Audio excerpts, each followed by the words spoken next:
Lee with Potential Kinetics. Today I want to just talk about our shoulders a little bit and different ways that we can keep the function and resilience of our shoulders going, maybe improve some mobility in our shoulders by some different things that we can do hopefully daily. And so firstly, focusing on the scapula, we can address this just with a simple shoulder roll. And this shoulder roll, we can really emphasize the different movements of the scapula. So, as I'm rolling my shoulders forward, I'm thinking about spreading my scapula apart. And as I drop my shoulders down and back, I think about squeezing those scapula together. And they drift up, forward, and spread, down, squeeze together, and up, forward, down, squeeze together, spread apart. Now I do this in both directions. So reversing that would be rolling backwards. So I spread them as my shoulders come forward. I rise up. I squeeze the scapula together and let them drop. So squeezing, dropping, spreading, lifting.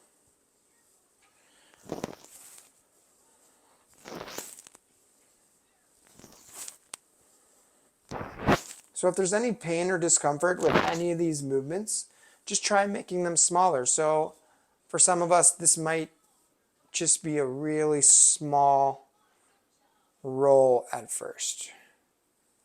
And having the intention of using the scapula to move our shoulders around a bit. Next, we can focus on what we might classically think of as the shoulder joint, which is our glenohumeral joint. And so I like to do this by bringing the arms out to a T, so just straight out. I keep that rib cage down, so thinking not letting that rib cage drift up, not arching the low back, okay? So all the movement should be in the shoulder joint here. So what we're going to do is we're going to rotate our thumbs downwards as much as we can, and then we're going to bring our hands close and then let them come away. So now my palms should be facing up. I rotate the thumbs down again. Notice how I keep my elbows generally at the same level the whole time. So I'm trying to keep them nice and high as I take my shoulders through this rotational movement. Now, this can really build up some heat and some tension in the shoulders. And again, if we find this to be painful or uncomfortable, we can drop the arms a bit. We can also make the rotation smaller. So generally when things are uncomfortable or painful, we can make them smaller and find kind of that acceptable range.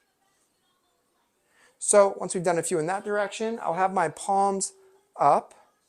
Now I'm going to bring my hands close to my face. Again, elbows stay same level, so hands come towards my face, down and away, and then I rotate back up towards my face, down and away, rotate the palms back up towards my face, down and away. So 6 to 8 in each direction is a good place to start. So this is really focusing on that glenohumeral joint, that ball and socket joint of the shoulder. So just kind of let that go. I usually shake it out just to kind of break up any tension that might have built up.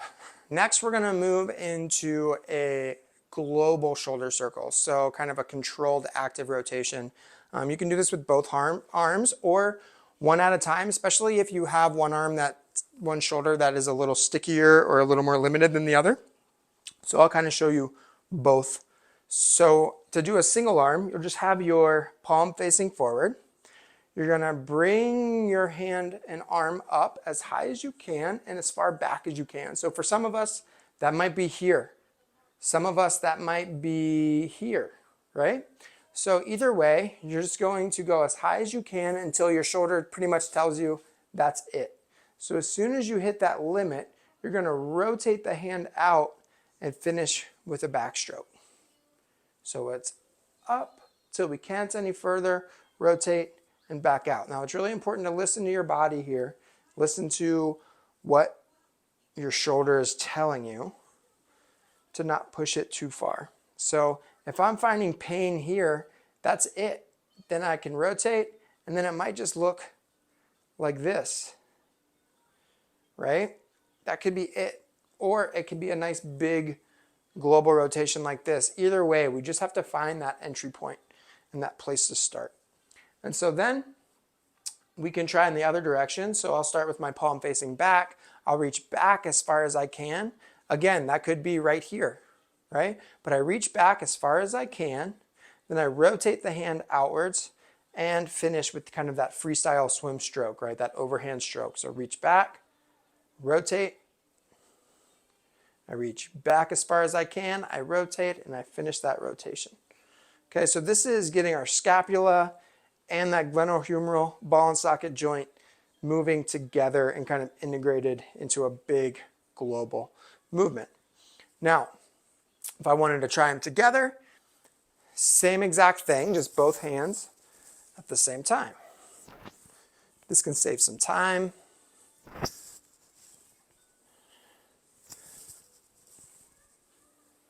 So reaching back and then rotating out to finish kind of that backstroke motion. And then try in the other direction, reaching back as far as I can, rotating out to finish in that freestyle overhand stroke type swimming motion.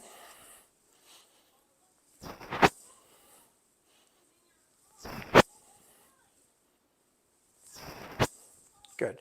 So once I've done all three of those kind of isolated movements, I'd like to just do some free arm swings. So when I'm doing these free arm swings, my arms are nice and just relaxed, floppy rope-like structures, okay? And I'm really using the rest of my body to get them to swing in space. And so I'm kind of dropping down and back and then pushing up and forward. So it's down and back, up and forward. Down and back, up and forward. Down and back, up, lifting, down and back. So I'm kind of dropping down, upward lifting. So it's just a nice, relaxed movement. Alrighty, well, I hope you guys enjoyed this video and found it useful. Maybe you can incorporate some of these movements into your day-to-day. Try to get some functionality, some love, and some blood into those shoulders. And if you have any questions, please feel free to reach out to me, whether it's on the comment section of this video, via email, or Instagram @PotentialKinetics. Just remember, guys, love more, move more.